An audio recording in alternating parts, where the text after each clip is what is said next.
The day we crossed the line. The transmission came in at 2 o'clock Galactic Standard Time, a single line of text. Congratulations, you just declared war on the galaxy's deadliest species. Captain Elias Rourke stared at the message, blinking hard. Around him, the command deck of the ISS Tempest buzzed with frantic activity. Alarms wailed. Tactical officers scrambled to their stations. Holographic displays flickered into life, showing fleet deployments, planetary defenses, threat vectors lighting up like fireworks. "What the hell is this?" Rourke demanded. Lieutenant Darcy, the comms officer, turned pale. "Sir, it's confirmed." The message came directly from the Vraynek High Command. The Vraynek. The very name sent a chill down every human spine. Ancient, ruthless, and supremely efficient at extermination, the Vraynek had wiped out entire civilizations just for looking at them wrong. Worlds turned to ashes. Armadas shredded like paper. Billions slaughtered with machine precision. And now, somehow, humanity had provoked them. Rourke's mind raced. Humanity had been rising fast among the galactic powers, too fast. Colonies sprouted across the stars, trade routes multiplied, human fleets grew larger, more aggressive. Maybe it was inevitable. Maybe the old monsters had just decided it was time to slap the upstart species back into place. But war. With them. He gritted his teeth. Status of our forces. Fleet Command is scrambling all battle groups, reported Tactical. Emergency treaties invoked. Every shipyard's on lockdown. Civilian transports are being recalled. Earth. Rourke asked quietly. Earth is under full planetary shield, Darcy said, but her voice shook. Estimated survival time against a full Vraynek assault, 3 weeks. Maybe. The captain exhaled slowly, feeling the weight settle onto his shoulders. They would come. They would burn. Unless humanity did something unthinkable. Something human. He activated the ship-wide comms. All hands, this is Captain Rourke. We are at war with the Vraynek. There will be no surrender, no negotiation. We stand. We fight. We survive. That is all. The crew answered with a ragged cheer, not out of foolishness, but because they knew, deep down, humanity had one advantage the Vraynek had never faced. Desperation.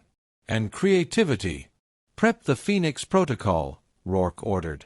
A stunned silence fell over the bridge. Sir, whispered Darcy, that's mass retaliation. That's right. He leaned over the console, entered his codes, and authorized the unthinkable. 10 minutes later, deep within the engine core, the ship's gravitas drives, designed for interstellar jumps, began to hum in a way they had never been intended to. The ISS Tempest would not run. It would charge. Straight into the heart of the Vraynek fleet. And explode. Not a normal explosion, no. A localized singularity, a black hole, would form from the uncontrolled collapse of the gravitas core, taking everything within 1,000 kilometers with it. The galaxy's deadliest species wanted a war? They would get one. 2 hours later. The ISS Tempest ripped into real space near Proxima Centauri Station 5, the largest Vraynek military outpost in human territory. Defensive platforms spun up. Swarms of interceptors launched. Battlecruisers pivoted and accelerated to attack speed. Rourke stood on the bridge, calm as the stars beyond the viewport. They're hailing us, Darcy said. He shook his head. No negotiations. The gravitas core screamed as it approached instability. Blue arcs of energy danced along the hull. Metal twisted. Consoles exploded in showers of sparks. T-minus 30 seconds to collapse, shouted engineering. The first Vraynek cruiser opened fire. Blazing beams of annihilation energy struck the Tempest's shields, burning holes through the outer layers. Deck plating ruptured. Crew members died. The ship shuddered violently. But it held. 10 seconds. Rourke looked around his bridge one last time. Brave men and women stared back at him, some terrified, some grim, some whispering prayers to gods no longer listening. He saluted them. "Glory to humanity," he whispered. And the world turned white. The aftermath. The news spread across the stars like wildfire. A Vraynek fleet, 24 warships, 5 dreadnoughts, and an entire sector station, gone. Vaporized in an instant. The Vraynek reeled. Never in 1,000 years had anyone dared such an act. Never had prey bitten back so savagely. And then humanity moved. Strike groups launched across the frontier, targeting logistics hubs, relay stations, supply convoys. Human generals, once restrained by politics, now unleashed the full madness of human warfare. Hit-and-run raids. Bioweapons. Psychological ops. Cyber plagues. Where the Vraynek struck a planet, they found cities rigged with scorched earth explosives. Where they tried to occupy, they found insurgents, not soldiers, but civilians, fighting with homemade weapons, rigging traps, poisoning supplies. It wasn't war. It was annihilation. The Galactic Council watched in horror as humanity transformed overnight from a promising young species into a force of apocalyptic destruction. The Vraynek requested parley 3 months later. The humans refused. "Congratulations," humanity said. "You just declared war on the galaxy's deadliest species." And this time, it wasn't the Vraynek. When predators become prey. The stars outside shimmered cold and silent, but aboard the ISS Revenant, humanity's newest flagship, the air burned with purpose. Admiral Celine Voss stood at the helm, her silver uniform catching the low red light of battle stations. Around her, officers moved like ghosts, quick and precise. No shouts, no panic.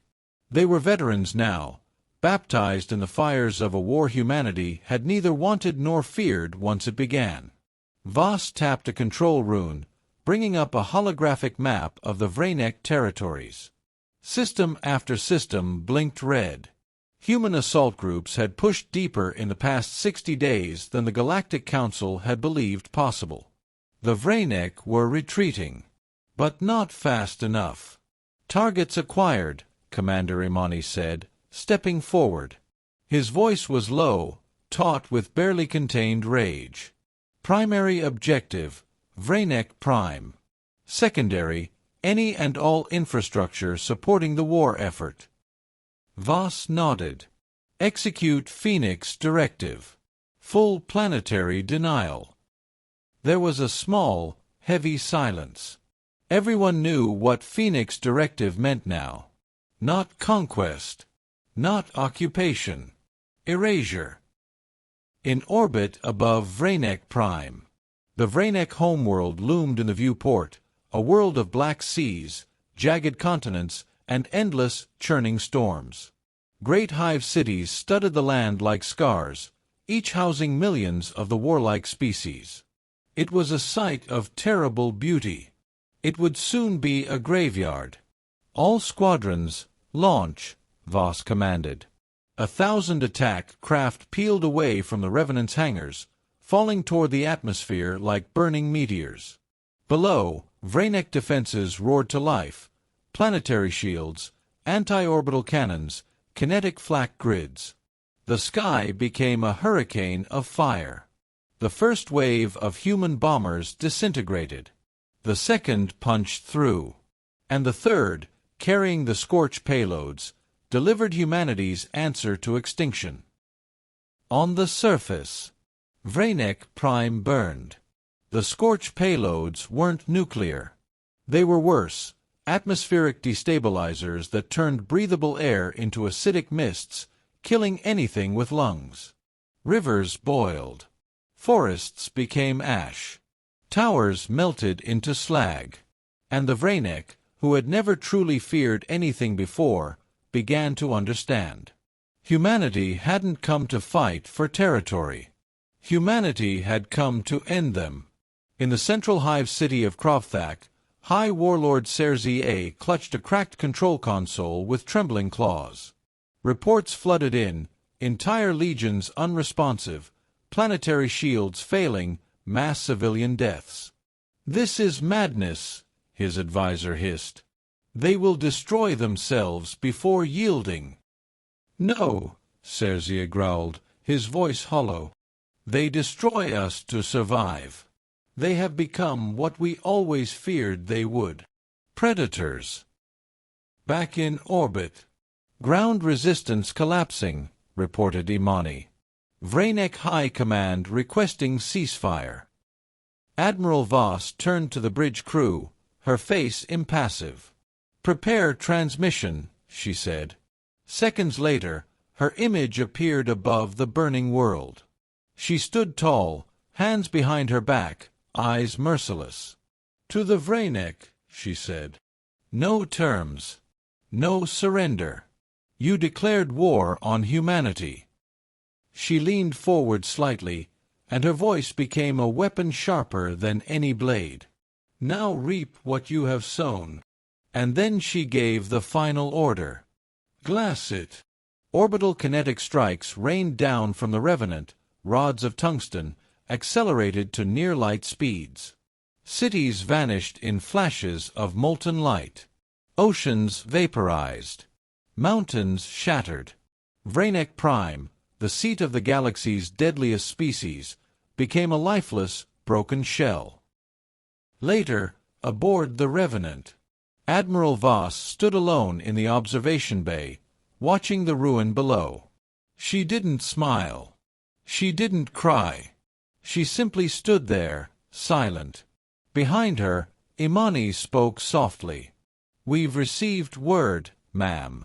Other Vraynek colonies are surrendering unconditionally." "And the Council?" she asked. "They're terrified. They're sending envoys, pleading for peace."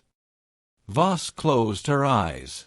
For a moment, she saw it all: Earth in flames, the first ships falling, the desperate battles fought in the dark of space. Humanity had been forced to become monsters to survive. And now, there was no turning back. "We'll attend the council meeting," she said finally.